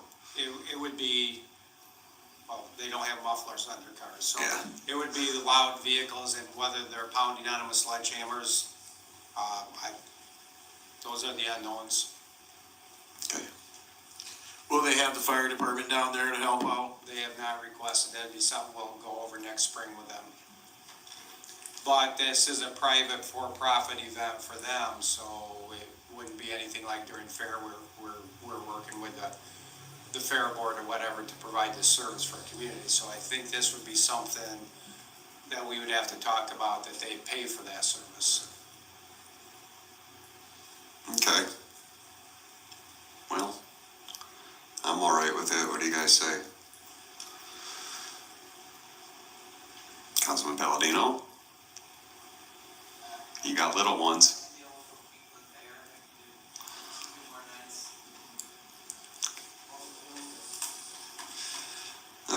Well, do I have a motion to? Oh, okay. Motion on the floor from Councilman Sharp, seconded by Councilwoman Pratt to approve the noise variance for Iron Invasion Demolition Derby. All in favor? Any opposed? The ayes have it. Okay, our last new business item, H, Homeless Task Force Recommendation Follow-Up. Councilman Stuchel asked for this to be added to the agenda. You can see his email that's attached, but I agree with Councilman Stuchel. We put together this task force, we gave them 15 months to do as much research as they can, and they came up with 2 recommendations. One was, more jail space, increased law enforcement, the aspect of these drug houses. The other was the full-time shelter. I think we have to support their recommendations. They did a lot of work on it. What I was thinking was, following into this next year, with how we always do our council goals, I think we should really, streets is always our number 1 goal. Public safety is always our number 2 goal. We usually have 4 or 5 goals. I think we should really just 2 goals: streets, public safety. That way the city knows that those are the things that we need to focus on. So I think the big thing, Chief, is that, and I'm speaking for all council, and if I'm speaking out of line with somebody, then that's fine, just speak up. But I think council wants the police department to know that if there's something that the police department needs in particular that's different, to be able to really go after these drug houses that are in the city limits and the sex traffickers, then we will do what we can, right, guys, to provide that for you. So. Much appreciated. Much Yes, of this sir. report I completely agree with, and I'm trying not to read tone into, it's like a text, you know how that is. Yes, sir. When it comes, and I was at several of those homeless task force meetings Yes, early sir. on, and listened to some of the things people said about drug houses, drug dens, as some of them put them, and it was kind of generic. I just listened to what everybody had to say. I can tell you we have officers that have been sent to drug schools, and more than one of them, and are into drug enforcement. And anytime we have a known place that is a problem, there is special attention given. I will not give you the tactics of what we do and how we do it. But I did draw some data that I did want to share with you. Since the inception of the task force, going back to January 1 of 23 through July 10th of this year, our department has worked 35 narcotics cases and made 31 arrests on those. And looking through all of those, there is no commonality in addresses. So that is one tool we would use to identify a problem, either area or exact location, and it just doesn't show up in there. But when we do get information, whether it's off a stop or we get drugs, a tip for some reason or whatever, our guys share that information, and I do tell you they are monitoring it and they do work on that. And just for comparison purposes, I did the year and a half before this year, that year and a half, and we had worked 39 drug cases with only 26 arrests. So a few less drug cases, but our percentage of arrests per drug case has increased in the last year and a half. Okay. And for just a little more data, in the last year and a half, our department, because there are a lot of numbers, you got a lot, Greg, from the sheriff and stuff like that. The Hillsdale Police Department has arrested 320 people in the last, that's arrestees in the last year and a half, with 374 total charges against them. And I did check, because you got numbers on active warrants that were outstanding in our county. Going back 10 years for the Hillsdale Police Department, we only have 64 active warrants in Lane. 64. Cause I remember a number of 700 being thrown out. And again, I didn't say anything because I didn't have the data. That could be countywide, including the courts, but some of these 64 are even the court warrants that come back to our department because they're our original cases. And only 6 of those 64 are felony warrants. And that's the data we can pull through our secure MyCGN portal database. And we also called the state and had them confirm that. So that is an accurate number as of July 10th. So I just wanted to assure the council and our public that there's not a lack of law and order. That's why I pulled these numbers to share. We are continually with the limitations from the Jail Reform Act, where we cannot make custodial arrests on misdemeanors, except for drunk or drug driving, domestic violence, assault type complaints. That we have continued even through that and still have made this number of arrests in that year and a half. But we've talked about the officers being displeased. The jail capacity is number one. Even if they got rid of that jail reform bill to where that was off, people still had to post bond, all this stuff. Without capacity at the jail, it's not gonna make a bit of difference. So if there was something this body could do for local law enforcement is somehow support that or somehow communicate that need, and I know the commissioners have spoke here. I have met with other law enforcement leaders and the sheriff and commissioners. We've gotten all kinds of information. The sheriff has shared that information with you. We've shared it at the public safety committee meetings, the homeless meetings, homeless task force meetings. That's gotta be number one. When there is an incident going, whether it's we come across somebody with felony warrants and we're not allowed to take them to jail because of their capacity, they might be committing another crime at the same time, and without being able to take that immediate enforcement, our guys don't like it, people on the streets love it. Of course. Then we're dealing with them again. So really, jail capacity is number one. I mean, that is something they had in their report, and that really has to be the priority before we could step up anything and make any bigger impact than we are now. Thank you, Chief. Any questions for the Chief? Councilman Palladino. Of the 31 that you've arrested, do you know how many have received bond? How many were kept in jail until their trial, and then the prosecution rate? No, the only data that I would be able to pull is the final disposition. I would not be able to pull the information on whether they posted bond or were released at arraignment or anything like that. If you were to arrest someone for, or find someone, pull someone over for failure to appear on larceny, would you be able to house them in the jail? No. Okay. Any more questions for the Chief? And us operating in jail, I don't even want to have that discussion. I think I read in there somehow our participation in either a local jail or the county jail or something, or maybe that was just my interpretation, but believe me, we don't want to get into that business. Is that facility Coldwater being used? The prison, the old?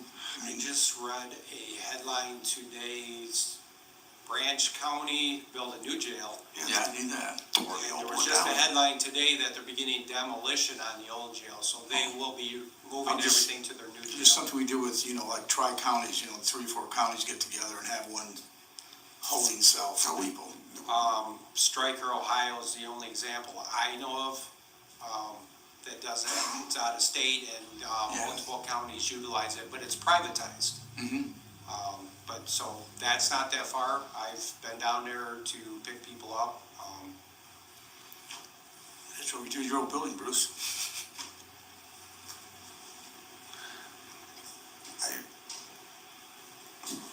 Any more questions for the Chief? We've also, we're not having an issue yet this summer. I've talked to the officers. I've not heard any calls about any encampments on city property. I do know some of the people from the homeless population that spoke here last year are no longer residents in our area. Some are housed. Sadly, some are incarcerated. And I know of at least one that is deceased. Yeah, no, I'm aware the no camping ordinance was effective as to what we were trying to achieve from it, but I mean, it's a Band-Aid, but you know. Okay, Chief, any more questions for the chief? Thank you for the information, sir. We appreciate it.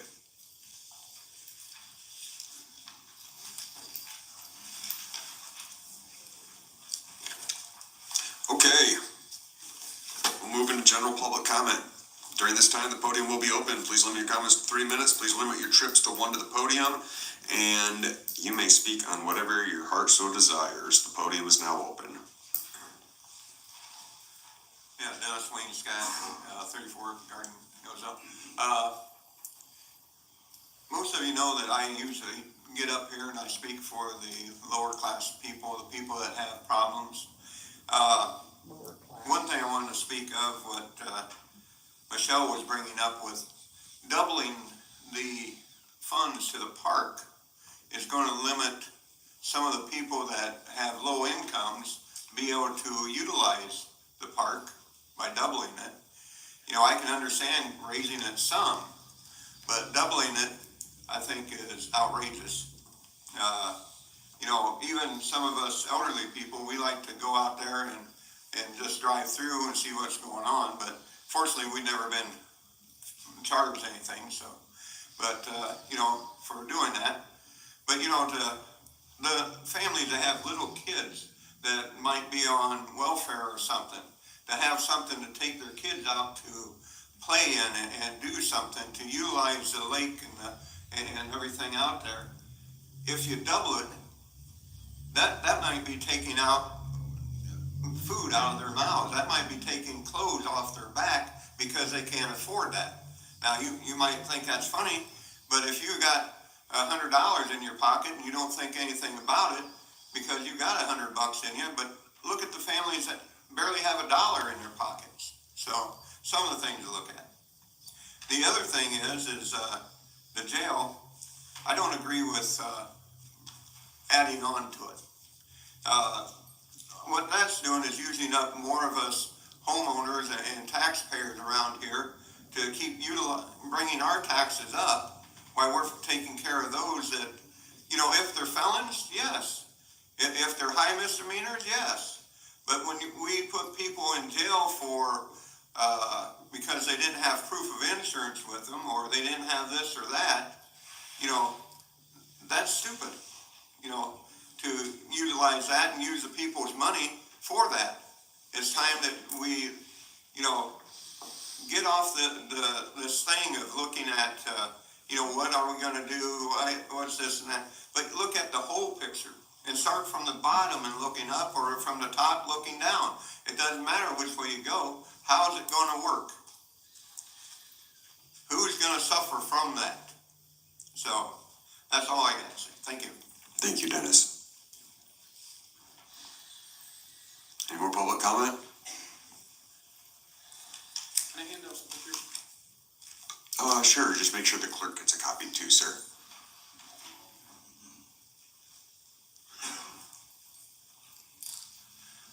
My name's Russell Miller. I kind of got a few issues I wanted to go over. Anyway, me and my wife have lived at, my wife is 7, yeah, correct you.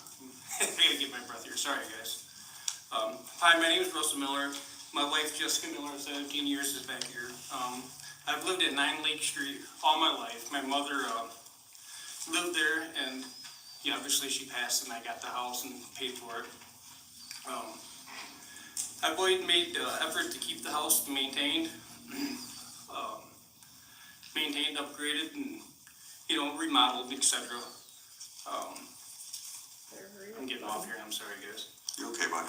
Anyway, remodeling can be really expensive, and we all know that, and materials, we know nothing goes as planned. I gotta get it on here. Anyway, I penny pinched for years to get this, to do work on my house. For instance, 15 years ago roughly, I poured a concrete drive. It's a half circle drive. And I landscaped it. Then I saved up money and did a 24 by 24 addition. Then lastly, I did a concrete porch with a handicap ramp, planning to live there the rest of my life. We're not getting any younger, I need a handicap ramp. And it's all complementing my circle driveway. Anyway, as you know, we had the construction started on Willow Street, May 29th, or on or around May 29th. They put sewer lines down, and unfortunately, it was super deep. They weren't planning on changing the gutter or anything. They were just talking about gutter or curb. They were just doing just the sewer line. I want to kind of get a hands to that. Anyway, I haven't had the privilege to park in my driveway for several weeks. I'm going to say 8 to 10 weeks. I don't want to sit here and tell you wrong, because I live on a corner lot. And, with construction, they park all their equipment up front and out back and along the side and things. But anyway, we've been really good with the contractors and offered to let them use our hoses, et cetera, et cetera. Anyway, I have, and I'm getting way off, my wife's gonna kill me, but we had to walk 100 yards approximately to bring our groceries into our house and all that.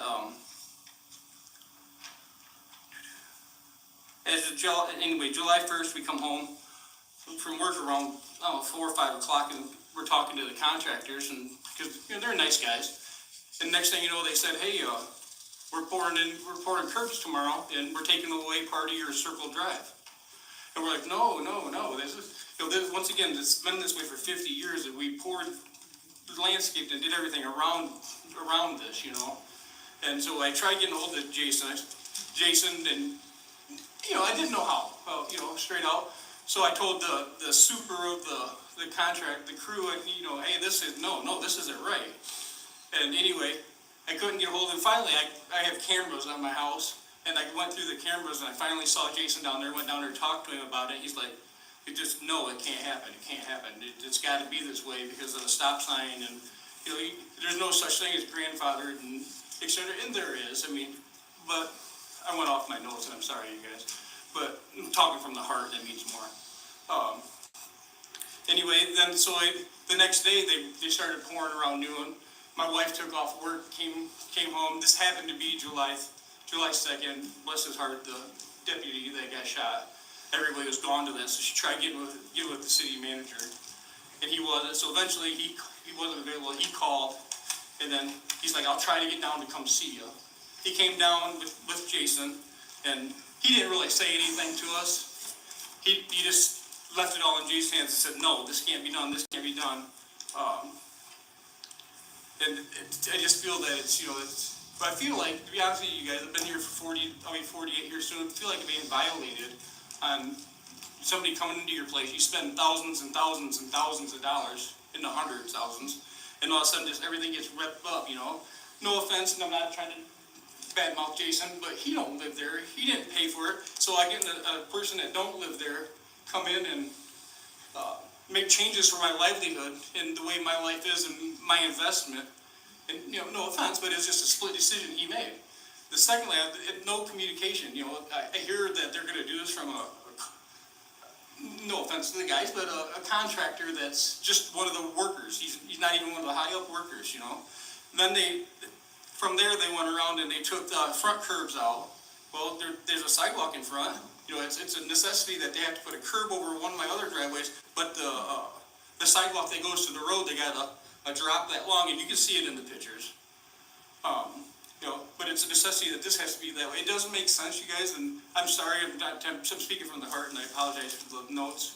And then there you can look at, there's 84 Union Street, which was done just a few years ago. I spoke with a gentleman there. He's got a U-shaped drive, approximately 9 foot from the stop sign. Not a problem. He's got a circle drive.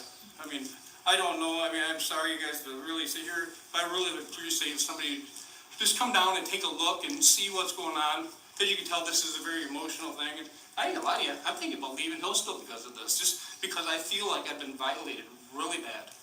And, as you can tell, so thank you, and I apologize. You're fine. Thank you, Russell. Any more public comment?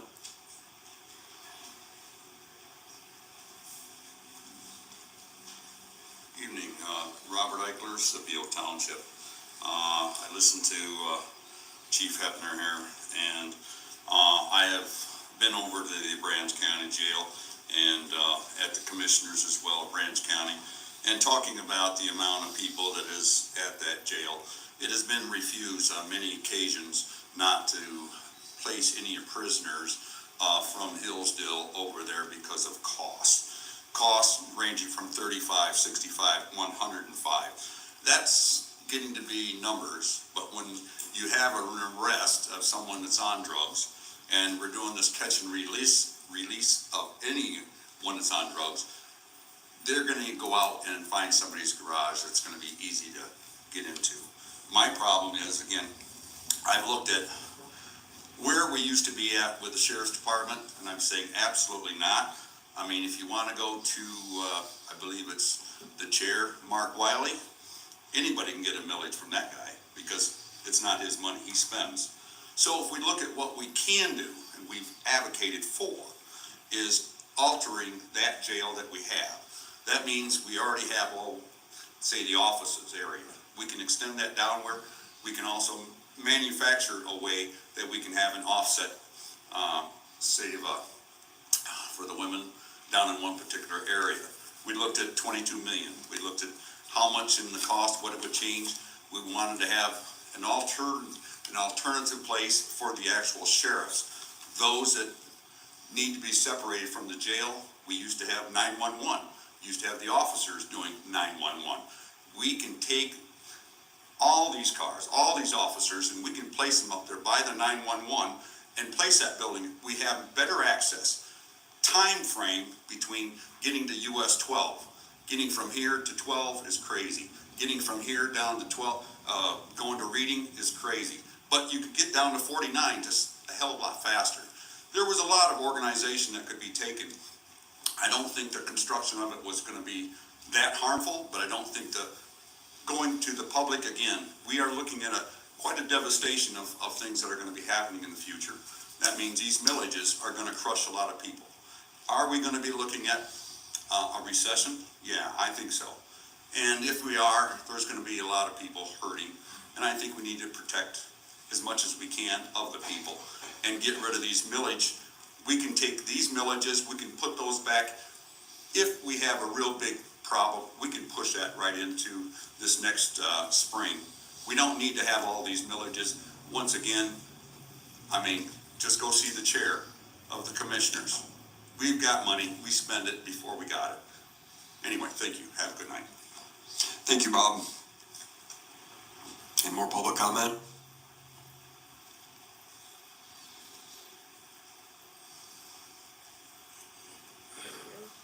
Good evening. Let's see. Scott Sessions, former mayor of Hillsdale. In an article in the Hillsdale Daily News written by Corey Murray, it was written that Hillsdale Mayor Stockford would soon pen a letter to the Hillsdale College expressing city frustrations over lost potential tax revenue over the years. By Hillsdale Mayor Stockford announcing this through the paper, he would pen a letter to Hillsdale College. This made it an official city Hillsdale business. Since you made it a Hillsdale city business, you owe it to the residents of the city to bring forth this letter for the residents to see. Many residents have called you out for not displaying this letter to the public. You need to put this letter out and on the next city council agenda for all Hillsdale residents to see. If you do not do this, then we will all know that you did not tell the truth and the statements that you made are not true. We will know that Mayor Adam Stockford does not deliver on his promises and that he should not be trusted. In the same article, Mayor Adam Stockford is quoted as saying we cannot keep doing business like this, or we're not we're not going to dig ourselves out of the hole that we're in. So in 7 years since you have been mayor of Hillsdale, your statement indicates that if Hillsdale College does not pay a payment in lieu of taxes pilot, then the city of Hillsdale will be digging itself in a hole. You have also said in other instances that you have seen the city heading into bankruptcy in 3 years had you not been elected mayor. This is also a false statement, as the city of Hillsdale has never been close to being in bankruptcy. The city of Hillsdale was never going bankrupt. Before my term as mayor, the Hillsdale fund balance as June 30th, 2013 was 18%. The next year, 2014, my first full year, was at 20%. Then it went to 2015, it went to 19.9. In 2016, it was 18.66. And in 2017, my last year in office, it went all the way up to 24.74. No way it wasn't in bankruptcy. Hillsdale, that was taken from the Hillsdale City audits from 2013 to 2017. June 30th, 2017, as the close of the fiscal year, the city governmental funds reported a combining ending fund balance of $3,879,307. That was up $760,233, or 24% prior to the prior years. The city of Hillsdale was doing very well with a great fund balance when I left office in 2017, and the city was set in motion to be very successful for the forthcoming future.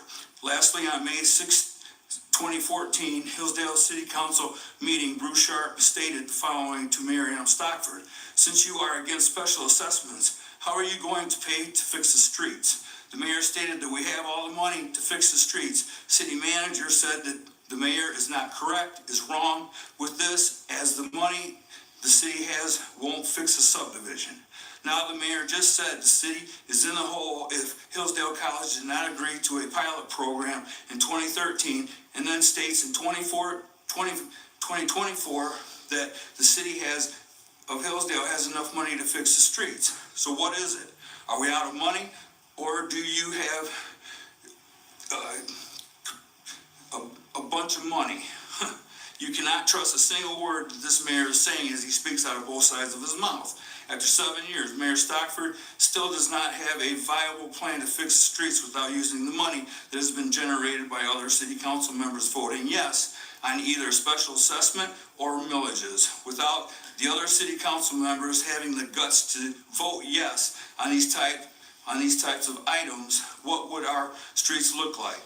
He has no plan other than voting no on the funding mechanisms for these.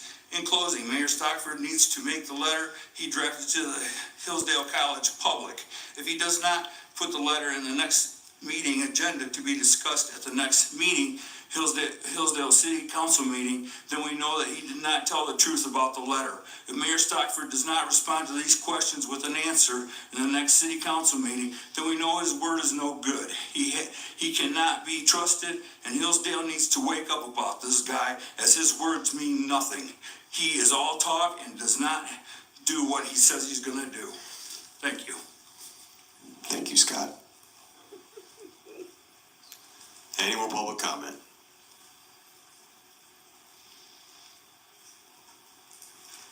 Ted Jansen, running for Hillsdale Street. I'd like to thank the chief for the excellent job he's doing, and to dissuade the innuendo that there's drug houses all over.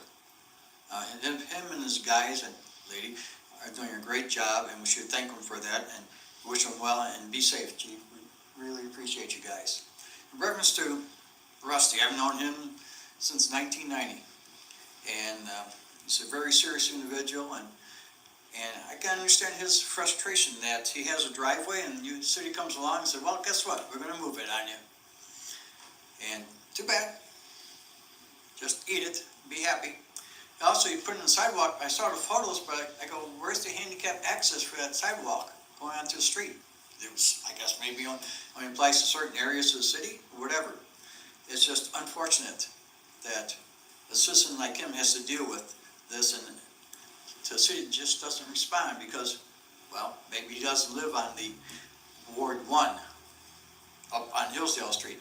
He lives on Ward 4. That's your bailiwick, Mr. Palladino, I hope you help this gentleman, because he's worked hard all his life, because I've known him. And I'd just like to thank everybody for their time. And once again, I'd like to thank the police for everything they do for the city. Thank you. Thank you, Ted. Any more public comment?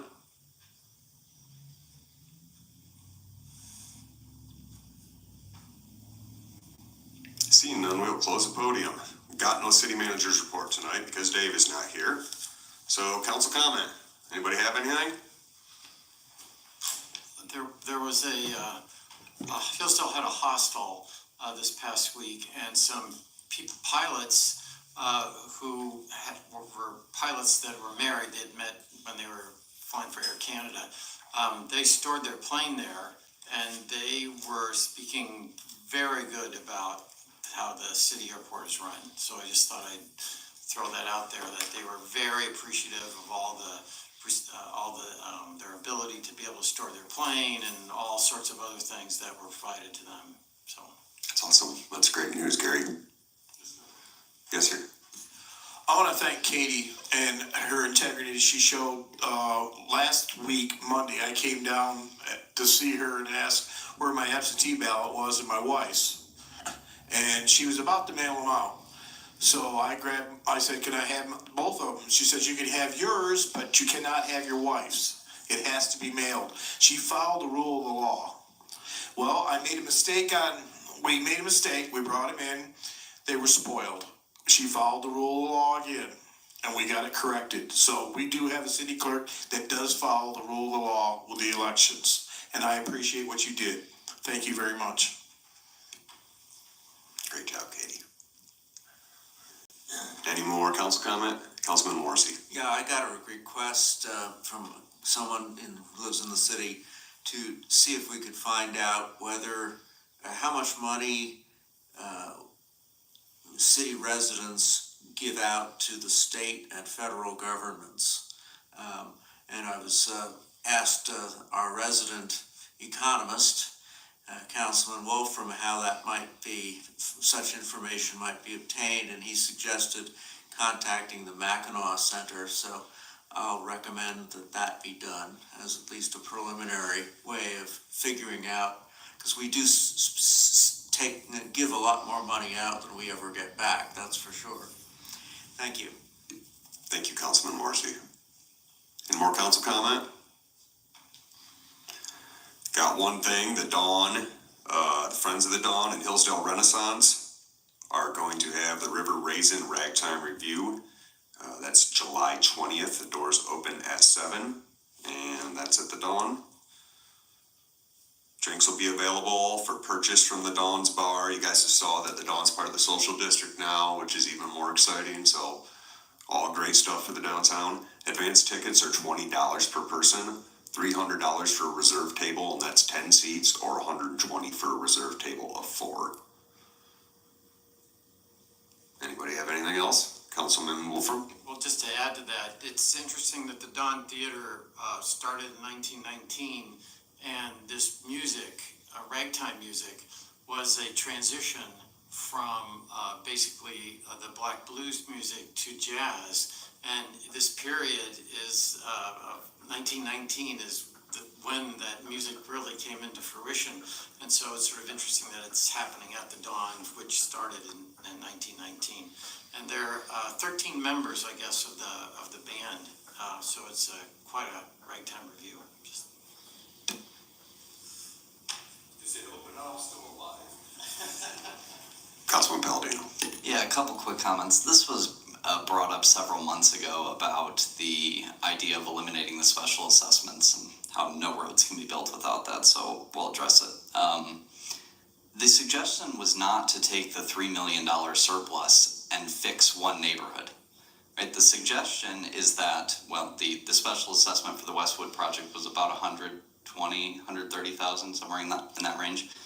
To allow that money to collect interest, which it currently is, at about 5%, and to pull from that amount, $120,000 every time we need it to cover the special assessment portion, so that there wouldn't be additional taxes on the residents. Of course, if you blow it all on one project, then you have to reinstate special assessments, but that is obviously not the suggestion. I don't know if they're just not catching that side of the argument, or I don't know.